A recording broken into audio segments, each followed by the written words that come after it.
nga po pala si Kyla Arcelion, Rizal Output 1 of 3. Si Rizal ay natutong makabasa ng alphabetical ay 3 years old. At ang kanyang unang guro at ang kanyang unang nagturo sa kanyang magulang, ang kanyang nanay. Dahil sa pagtsatsaga at pag-focus sa kanya ay nakitaan siya ng isang magaling na bata. Dahil dito ito'y pinagtapos.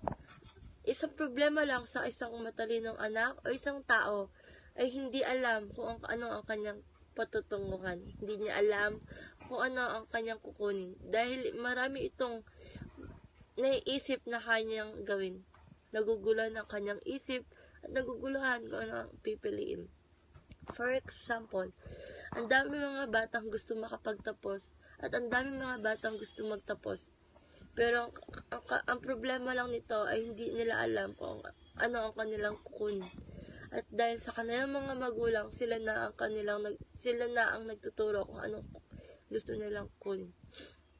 Because of Rizal, ang dami na pagtanto at napag-aaral sa iba't ibang bansa.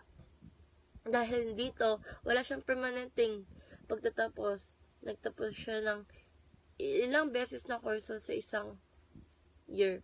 Hindi siya napagod mag-aral. Dahil sa mga batang matatalino, hindi nila alam kung anong kanilang kukunin.